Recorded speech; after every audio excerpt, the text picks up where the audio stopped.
Assalamualaikum warahmatullahi wabarakatuh. Hai para pencinta catur dan para catur mania, selamat datang kembali di Legenda Catur Dunia. Kita kembali ke SEA Games kawan.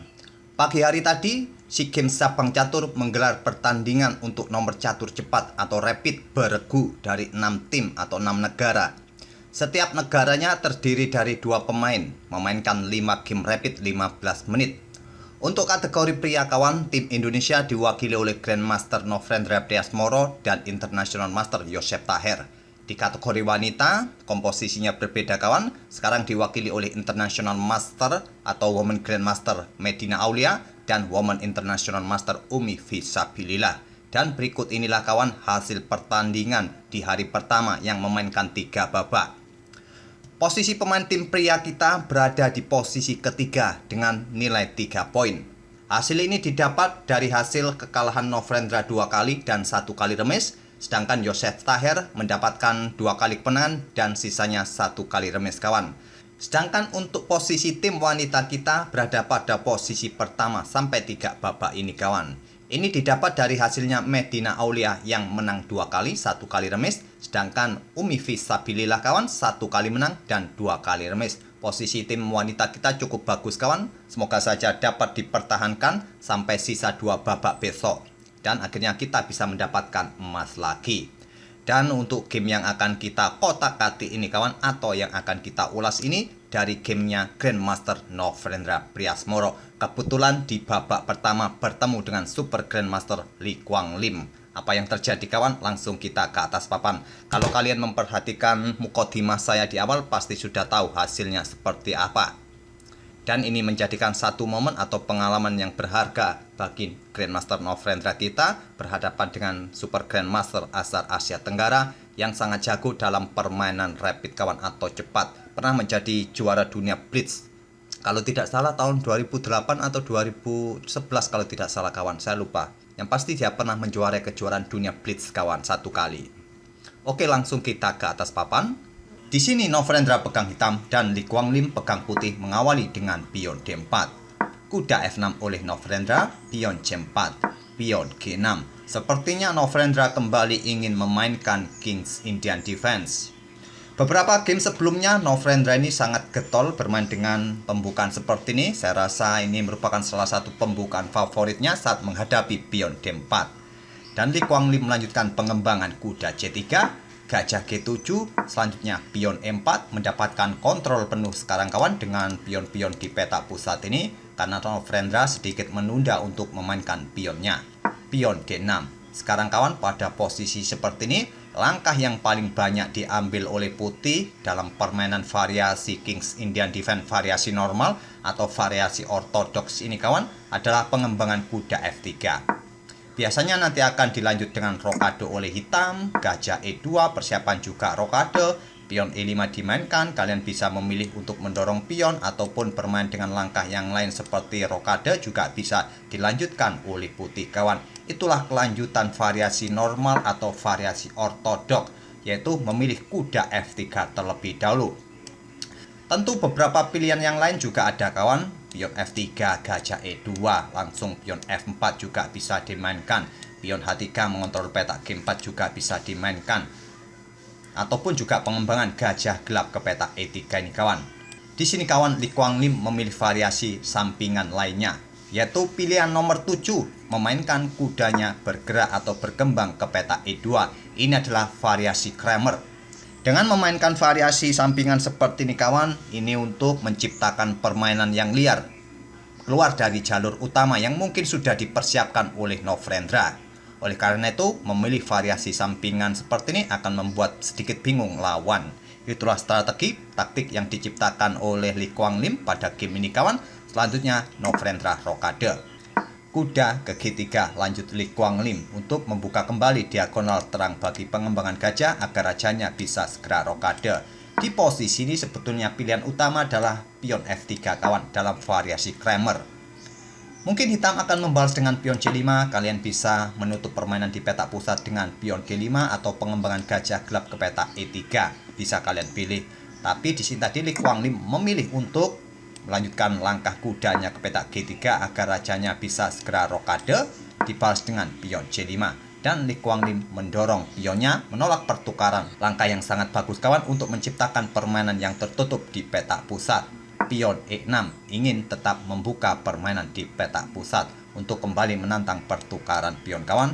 Li Guanglim menolak, melanjutkan pengembangan gajah ke E2 dan Novendra tetap melakukan pertukaran pion agar lajur-lajur pusat terbuka. Dipukul balik oleh pion C. Kenapa dipukul balik menggunakan pion C kawan, tidak menggunakan pion E saja? Li Guanglim agar tetap mendapatkan kontrol di peta ini kawan dengan pion E-nya. Biasanya dalam permainan Kings Indian Defense, hitam selalu agresif dengan pion-pion rajanya kawan. Apakah pion F5 nanti juga akan dimainkan? Itulah kenapa Li Guanglim tetap menjaga pion E-nya untuk mengontrol peta-peta ini. Tadi Li Guanglim memukulnya menggunakan pion C. Kuda berkembang ke A6 lanjut Novendra. Di sini rokade oleh Li Guanglim, kuda manuver ke C7 dan pion A4. Untuk mencegah pergerakan pion ini kawan, di sini Novendra melanjutkan beteng B8.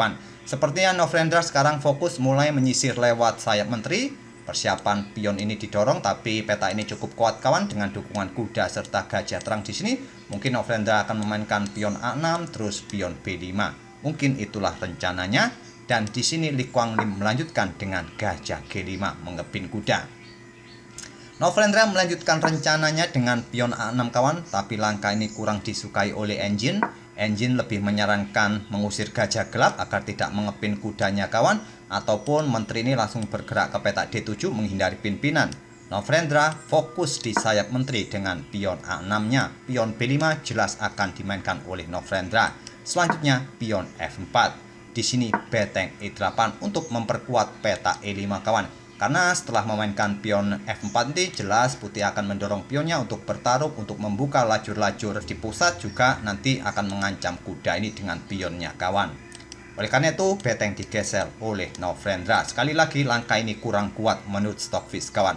Pada posisi seperti ini tadi, menteri langsung menghindari pimpinan merupakan pilihan terbaik ke petak D7, ataupun masih bisa bermain dengan pion H6. Tapi beteng dimainkan oleh Novendra sekaligus untuk membackup peta di peta E5 ini, ataupun juga ingin mendapatkan kontrol penuh di lajur E yang sudah semi terbuka, dan pion tetap didorong oleh Li Guanglim menantang pertukaran pion pusat.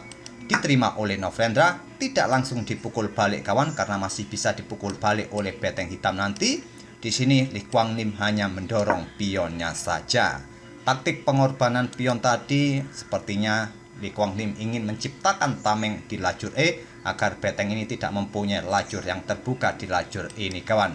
Dan pada posisi ini Li Guanglim mencoba membuka lajur F bagi betengnya sendiri untuk menantang pertukaran pion G hitam ini kawan. Di sini Novendra baru memainkan pion H6 yang merupakan langkah terlambat. Langkah terbaik harusnya beteng ini bergeser ke F8 kawan, ataupun mencoba melakukan pengorbanan perwira pukul pion yang ada di petak D5 menurut Stockfish. Memang terlihat tidak melakukan pengorbanan perwira kawan, tapi di 3 langkah berikutnya kalian pasti akan melihat jelas bahwa hitam nanti akan kehilangan 1 perwira dengan variasi kuda ambil pion D5 ini. Tapi saya tidak perlu menunjukkan biar tidak terlalu panjang kawan. Saya akan tunjukkan variasi seperti ini saja apabila hitam melakukan pertukaran pion pukul pion di peta F5 ini. Masih bisa dipukul balik oleh kuda. Jika melanjutkan pertarungan atau pertukaran seperti ini, masih bisa dipukul balik oleh beteng kawan. Jika sekarang kuda ambil pion yang ada di petak D5 ini, agar kudanya bisa diselamatkan nanti, tidak bisa begitu kawan. Karena kuda C akan pukul kuda D5, dipukul balik oleh menteri, menantang pertukaran, ataupun berharap menteri pukul menteri, masih bisa dipukul balik oleh kuda, dan kuda akan terlepas dari ancaman para perwira putih ini. Putih akan pukul kuda ini terlebih dahulu dengan gajahnya. Dan kalian sudah kehilangan penjaga menteri kalian yang ada di petak D5 ini kawan. Apakah kalian ingin bertukar menteri atau melakukan skak untuk menghindari tekanan dari hitam, dari putih maksud saya? Mungkin jika melanjutkan pertukaran menteri, masih bisa dipukul balik oleh beteng, dan kalian tetap akan kalah 1 perwira jika dilanjutkan seperti ini kawan. Kalian akan kalah 1 gajah. Pada posisi ini Novendra tadi tidak melakukan pukulan terhadap pion pusat putih, dia menyerang dengan pion H6. Dan Li Guanglim simpel pukul kuda F6. dipukul balik oleh gajah, dan Li Guanglim mengusir kuda dengan pion D6.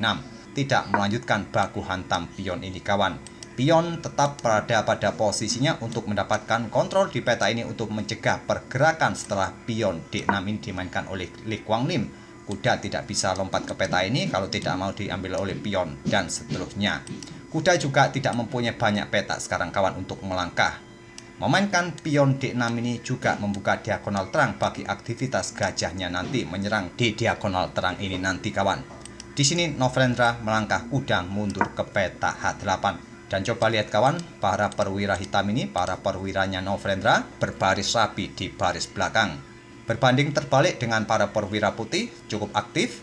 Kuda juga memberikan dukungan bagi pionnya nanti kawan di peta F5. Beteng F ini pun siap untuk menggedor di lajur F yang sudah terlihat akan dibuka oleh putih nanti.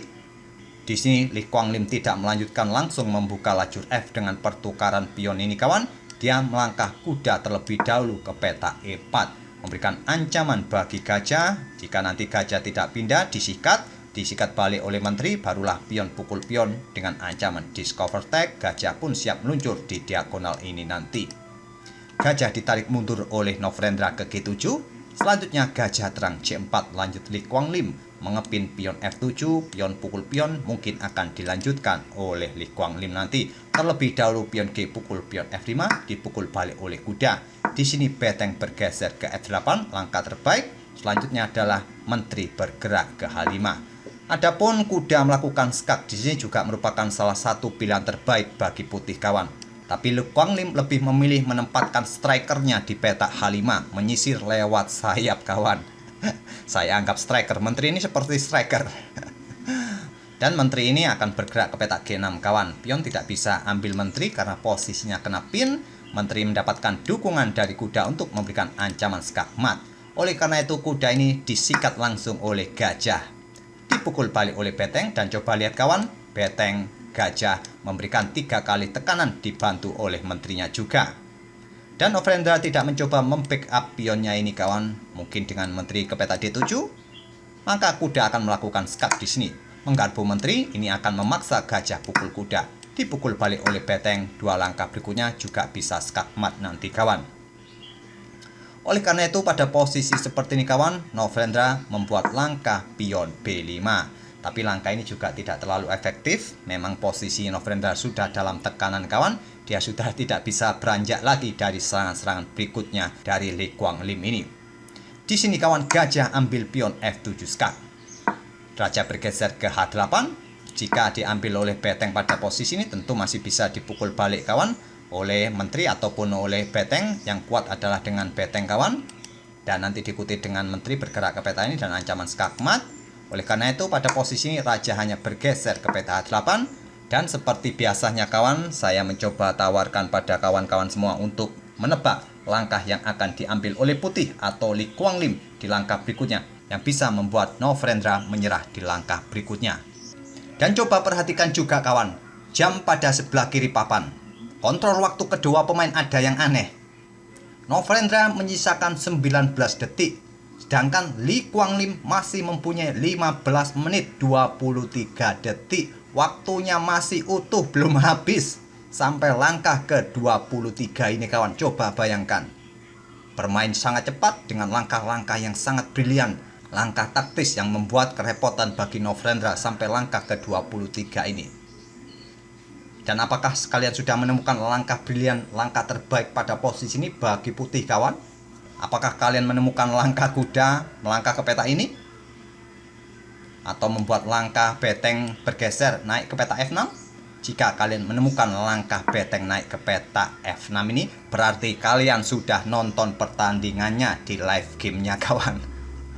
Inilah langkah yang dibuat oleh Li Guanglim membuat Novrendra menyerah di langkah ke-24 ini. Langkah ini adalah langkah brilian kawan. Tentu ancamannya adalah ancaman skakmat yang akan direncanakan oleh Li Guanglim. Beteng ambil pion, dipukul balik oleh gajah, dipukul balik oleh menteri, skakmat. Jika tidak ingin terjadi skakmat kawan, ada 2 cara. Yaitu beteng ambil gajah agar peta terang ini sudah tidak dikontrol lagi oleh gajah terang, atau mengorbankan menteri pukul beteng yang ada di peta F6. Mungkin kalian tidak mau mengorbankan menteri, anggap saja beteng ambil gajah, maka selanjutnya akan bisa dipukul balik oleh beteng. Tetap kawan, ancaman berikutnya juga bisa skakmat. Menteri bergerak ke peta ini untuk mendapatkan ancaman skakmat di sini nanti. Pasti menteri hitam akan membackup gajahnya di peta G8. Selanjutnya kuda akan bergerak untuk mengancam menteri kawan. Kalau sekarang disikat oleh gajah, menteri bisa ambil pion H6 skak, tidak ada cara lain menutupnya dengan menteri dan skak mat. Pada posisi ini kemungkinan hitam akan mengorbankan menteri kawan dengan langkah beteng, maksud saya menteri ambil beteng, dipukul balik, dan selanjutnya di sini beteng akan digeser mengancam menteri, menteri akan bergeser, beteng ambil kuda, pion didorong maju segera promosi, dan di sini beteng akan mundur ke F8, disikat oleh menteri, dipukul balik oleh gajah, pion promosi menteri. Itulah kawan kelanjutan apabila permainan tetap dilanjutkan pada posisi seperti ini. Kalaupun kalian mencoba mengorbankan menteri di sini, silahkan kalian otak-atik sendiri kawan. Pasti nanti dipukul balik oleh kuda dan seterusnya. Tetap saja posisi hitam sudah kolaps kawan. Oleh karena itu saat beteng ini naik ke peta F6 ini, Novendra menyerah. Apalagi kontrol waktunya juga sudah sangat jelek kawan, sudah mulai kehabisan. Itulah kawan game antara Lee Kwang Lim versus Novendra Priasmoro di babak pertama di cabang catur di nomor catur cepat beregu. Semoga permainan kedua pemain ini bisa menghibur kalian dan kita akan bertemu di video-video berikutnya.